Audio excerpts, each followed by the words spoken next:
આ ઉભય અર્થ સ્મૃતિમાં સ્પષ્ટ કર્યો છે. એટલે જે એમ કે ધર્મ જ્ઞાન વૈરાગ્ય સહિત ભક્તિ નહીં કરતું, ભક્તિ કરે છે અને ગમે ત્યારે એમ કે ભક્તિ કેવી વિઘ્નરૂપ થાય છે. એટલે ભક્તિ એની પરાકાષ્ઠાને પહોંચતા પહેલા જ મહારાજે કહ્યું ને કે ભાઈ કન્યા એમ કહે કે યુવાન થયા મોર જ એને એમ કહે કે શું થયું હોય, પહેલાં ટીબી એટલે ક્ષય, અત્યારે આપણે ટીબી કહીએ, ત્યારે એને ક્ષય રોગ કહેતા હતા. અને ત્યારે એ કેવો હતો, અસાધ્ય હતો, એનો કોઈ ઈલાજ હતો નહીં.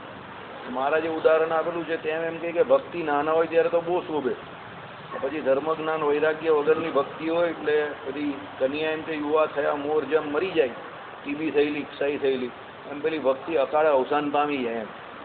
પણ જો એકાંતિક ભક્તિ હોય તો એ એમ કહે કે એની પરાકાષ્ઠાને એટલે ભગવાનના ધામ સુધી પહોંચાડે. ત્યાં સુધી આપણે કાલે જોયેલું.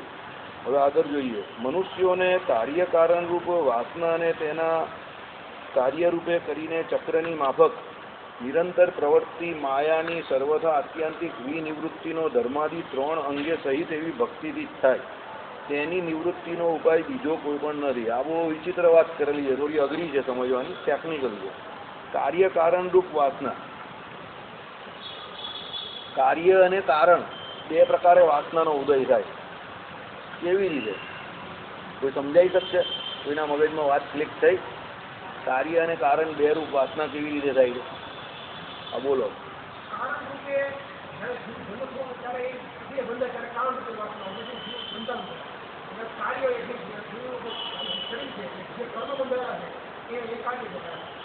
એ શું?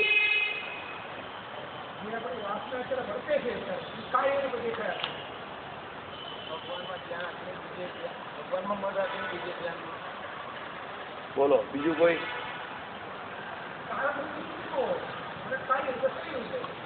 બીજું કોઈ? પાછું એકવાર વાંચું છું. મનુષ્યોને કાર્યકારણ રૂપ વાસના અને તેના કાર્યરૂપે કરીને ચક્રની માફક નિરંતર પ્રવૃત્તિ માયાની સર્વથા આત્યંતિક વિનિવૃત્તિ તો ધર્માદિ 3 અંગે સહિત એવી ભક્તિથી જ થાય.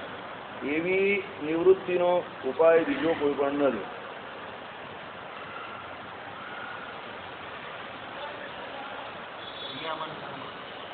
એકદમ સાચી વાત કરી. મને ખબર હતી કે એના સિવાય બીજા કોઈને ખબર પડવાની નથી. એકાદ બે જણાને માન પડે તો પડે. બે રીતે વાસના હોય. એક કારણરૂપ વાસના, અનાદિકાળથી જીવ જેવા કર્મો કરતો આવેલો છે. વાસના મહારાજે શું કહ્યું? પૂર્વે જે વિષય ભોગવ્યા હોય કે ન ભોગવ્યો એની જે ઈચ્છા થાય તે વાસના. એટલે એ કારણ શરીર બની ગયું. હવે એ કારણ શરીર લઈને જીવાત્મા આ જન્મમાં આવ્યો, પછી એ કારણ શરીરને હિસાબે જે એને પૂર્વે વાસના ભોગવી હોય કે ન ભોગવી એની ઈચ્છા તો રહી ગઈ કારણ શરીર. એટલે એ ઈચ્છા કરીને પાછો એ પ્રમાણે વાસનાના પ્રમાણે ચાલે, એટલે એ કાર્ય કરે. આઈડિયા આવ્યો? પેલો ચોર હોય એના હાથ બાંધી દેવું તમે, એની ચોરી કરવાની વૃત્તિ ચાલી જાય તો પણ એ વિચાર તો એવો જ કરે કે ભલે હાથ બાંધેલા જ પણ ગમે ત્યાંથી ચોરી થઈ જાય તો મજા આવી જાય, તો મોઢાથી પણ ચોરી કરવા જાય આમ કરતો.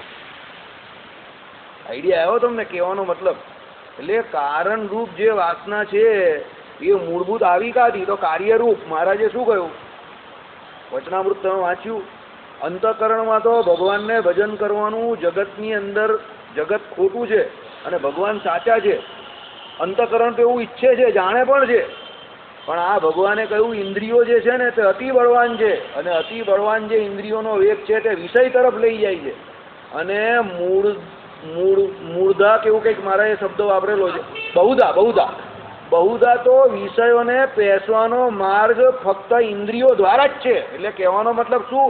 ઇન્દ્રિય માર્ગે કરીને જ વિષય પહેલા અંદર પેસેલા છે, પછી અંતઃકરણમાં ગયા ને પછી એ જીવાત્મામાં પેસ્યા, પછી એ કારણ શરીર થયું.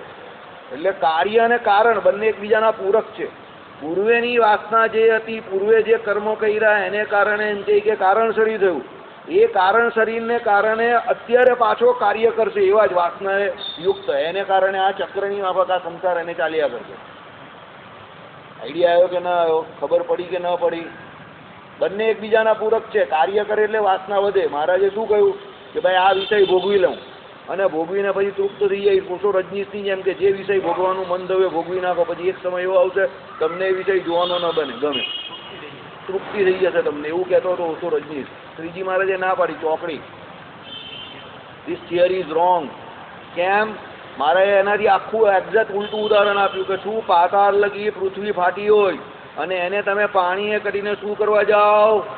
ભેરવા જાઓ, ભરવા જાઓ, આખું કમ્પ્લીટ કરવા જાઓ તો પણ કદાપી એ પૃથ્વી પાણીએ કરીને ભરાવાની નથી. એમ જીવાત્મા અનાદિકાળથી જે એને સ્ત્રી ધનરૂપ માયા એટલે વાસના છે એને એમ થાય કે થોડીક ભોગવી લઉં ને પછી છોડી દઈશ, તે એમ કંઈ છૂટતી નથી. વિષયને જીતવાનો સૌથી શ્રેષ્ઠ રસ્તો કયો? વિષયનો ત્યાગ કરો. મહારાજે ત્યાં ઉદાહરણ શું આપ્યું? આંખનો વિષય છે જોવું અને કાનનો વિષય છે સાંભળવું. એ તો સહેજે સહેજે જોવાના ને સાંભળવાના છે જ, પણ કોઈ આંખ કાન બીડી લે તો સહેજે સહેજે વિષયનો ત્યાગ થઈ જાય. આઈડિયા આવ્યો? આંખનું કામ જોવાનું જ છે, કાનનું કામ સાંભળવાનું એ સાંભળવાનું જ છે, પણ કોઈ સહેજે સહેજે આંખ કાન બીડી લે, મહારાજે આવું કહ્યું છે, તો એ વિષયનો ત્યાગ થઈ જાય. એટલે અહીંયા ઉદાહરણ શું? આપણે બીડી લેવાના એટલે કે બંધ નહીં કરી દેવાના આમ કરીને. એનો મતલબ અહીંયા ભગવાને એવો કહ્યો કે એ વિષયનો જે તમને સાહજિક યોગ થાય છે એ યોગ બંધ કરી દો. બહારથી તમારું કાર્ય બંધ થઈ જશે, વિષયને આવવાનો માર્ગ ઇન્દ્રિયો દ્વારા બંધ થઈ જશે, એટલે અંદરનું કારણ સદી છે ને ભગવાનનું ભજન કરશો એટલે એ પણ પડી જશે. પછી તો ભગવાને કહ્યું એ પ્રમાણે શું થશે કે જીવને એ ખબર પડી જશે કે હવે આ ઇન્દ્રિય અંતઃકરણને હવે આ દેહ દ્વારા હવે આ કાર્ય થાય નહીં, કારણ કે જીવ બહુ બળીઓ થઈ ગયો છે. એટલે ઇન્દ્રિય અંતઃકરણ પછી કેવા થઈ જશે? ઢીલા પડી જશે કે હવે આ દેહ કરીને આ કાર્ય નહીં થવાનું. મહારાજના શબ્દ વચનામૃતમાં. એટલે બંને એકબીજાની પૂરક છે ને એના માટે સૌથી શ્રેષ્ઠ રસ્તો કયો? ભગવાનનું નિષ્કામ ભજન કરવું ધર્માદિ અંગે સહિત.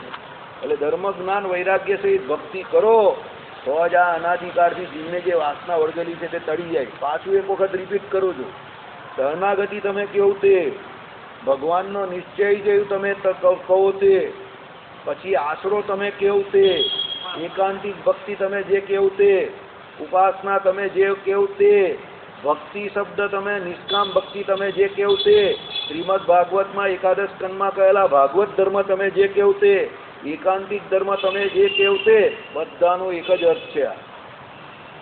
દરેક શબ્દ એકબીજાને મળતા આવે છે, આનો કોઈ બીજો અર્થ નથી. કેટલા બધા શબ્દ છે, તમે એવું આટલા બધા શબ્દ યાદ કેવી રીતે રાખવા? સમજી જશો તો યાદ રહી જશે કે બધાનો એક જ અર્થ છે. હા બોલો.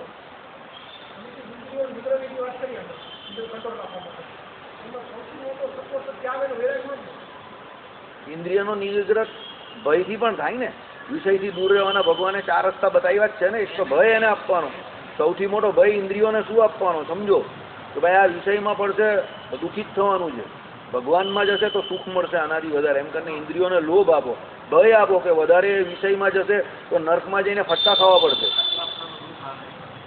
ગર્ભવાસના આ બધું જે કંઈ છે તે બરાબર. નર્ક લોકો કહે છે તો નર્ક તો અત્યારે પૃથ્વીલોકમાં જ ઘણી જગ્યા પર છે. આપણે એવી ઘણી જગ્યા જોઈએ છે જ્યાં આપણે જઈએ તો આપણે ઊભા રહેવાનું ન ગમે. બરાબર. અમુક જન્મ એવો હોય કે તમને એમ થાય કે આમાં કાં ને ધર્મ ને ભગવાન યાદ આવે, બે ટાઈમનું રડવામાંથી ઊંચા નહીં આવતા હોય તો. બરાબર. એટલે કહેવાનું ઇન્દ્રિયોનો નિગ્રહ એવી રીતે નહીં કરવાનો. મહારાજે કેવું કહ્યું એ પ્રમાણે રાજનીતિ ભણવાની છે, ઇન્દ્રિયોને ભગવાનના ભજનમાં લગાડી દેવાની છે. વિષય વાસના વિષયો વિચાર નહીં કરવાનો, ભજનમાં લગાડી દો એટલે ઓટોમેટિક ચાલુ થઈ જશે એનું કામ. બરાબર. બીજો કોઈ ઉપાય નથી. ઇત્યાદિ કયું છે શ્રીપતિમ શ્રીધરમ સર્વદેવેશ્વરમ ભક્તિ ધર્માત્મા